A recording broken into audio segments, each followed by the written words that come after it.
ఇప్పుడు రేవంత్ రెడ్డి అంటే ఆయన ఓ చిల్లర ఆయన ఇప్పటికీ చాలా సార్లు చిల్లర మాటలు మాట్లాడిండు.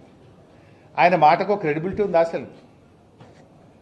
4 పార్టీలు మారినోడు, రోజుకు 4 అబద్ధాలు మాట్లాడేటోడు, 400 అబద్ధపు హామీలు ఇచ్చి అడ్డదారిలో అధికారం ఎక్కినోడు, 15 ఆగస్టు కల్లా రుణమాఫీ చేస్తాని దేవుని మీద ఒట్టుబెట్టి మాట తప్పినోడు, సిద్దిపేటకు వచ్చి ఆయిల్ పంప్ ఫ్యాక్టరీ ఇనాగ్రేషన్ సందర్భంగా 45 రోజుల్లో 9,000 కోట్లు రైతుల అకౌంట్లలో రైతు బంధు డబ్బులేస్తా అని మాట తప్పిన ఈ రేవంత్ రెడ్డి మాటలకు విలువ ఉన్నదా? అబద్ధాలు చెప్పుడు, అడ్డమైన మాటలు మాట్లాడుడు, అడ్డదారిలో అధికారాన్ని అనుభవించుడు, అబద్ధాల గారడితో కాలం వెల్లదీసుడు తప్ప నువ్వు చేసింది ఏమైనా ఉన్నదా రేవంత్ రెడ్డి?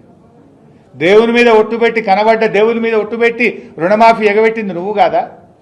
సిద్దిపేటకు వచ్చి 45 రోజుల్లో రైతు బంద్ వేస్తా అని 65 రోజులైనా రైతు బంద్ ఎగబెట్టింది నువ్వు కాదా? అసలు నువ్వు ఎన్ని అబద్ధాలు? అసలు 4 పార్టీలు మారింది నువ్వు, పూటకో పార్టీ మారి ఏ ఎండకా గొడుగు పట్టే రేవంత్ రెడ్డి నా గురించి మాట్లాడతాడా? నేను ఇప్పటికి 100 సార్లు చెప్పిన, నా జీవితం అంతా కేసీఆర్, నేను బతుకున్నంత కాలం బీఆర్ఎస్ అని 100 సార్లు చెప్పినా ఇంకా 100 సార్లు చెప్తా. నువ్వేంది చిల్లరోనివి? నువ్వు అసలు నీకు నా గురించి మాట్లాడే నైతికత తక్కువ ఉందా? ఇందాకే అన్న కదా, గురువింద గింజ తన కింద నలుపు తెలియదు అన్నట్టు పార్టీలు మారిన రేవంత్ రెడ్డి ఒకే పార్టీ జీవితం అంతా పుట్టుక బీఆర్ఎస్ లోనే, చావు బీఆర్ఎస్ లోనే అని గతంలో చెప్పినా మళ్ళీ చెప్తున్నా. కొత్తగా చెప్పేదేముంది? నువ్వు పూటకో పార్టీ మారుతావు. ఇవాళ కూడా కాంగ్రెస్లో ఉన్నావు, మోడీ గారి పాట పాడుతున్నావు, బీజేపీ పాట పాడుతున్నావు. నువ్వు రేపేడుంటావో తెలియని నువ్వా నా గురించి మాట్లాడి? నైతికతకు నిజాయితీకి నేను కట్టుబడి ఈ రాజకీయాల్లో పనిచేసిన, విలువలతో ఉన్నాం. నీకో విలువలే లేవు నీకు. అసలు నీ ఇంటి పేరు మార్చుకో, యనుమల రేవంత్ రెడ్డి కాదు, అబద్ధాల రేవంత్ రెడ్డివి నువ్వు. నీ ఇంటి పేరు మార్చుకోవాలి నువ్వు.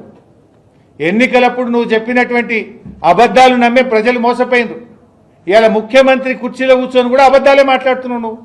ఒకవైపు జియో రెన్యూవబుల్ ఎనర్జీ అంటావు, ఇంకోవైపు 24 గంటల ఉచిత కరెంట్ ఇస్తా అంటావు. ఎక్కడికెళ్ళి ఇస్తావు? రెన్యూవబుల్ ఎనర్జీ అంటేనే నీకు నీ ఆర్పీడీసీఎల్కు ఎండ కొడితే కరెంట్ వస్తుంది, ఎండ పోతే కరెంట్ పోతుంది. ఇక దానికి 24 గంటల కరెంట్ ఎక్కడికెళ్ళి ఇస్తావు? పచ్చి అబద్ధాలు మాట్లాడుతావు రేవంత్ రెడ్డి, చిల్లర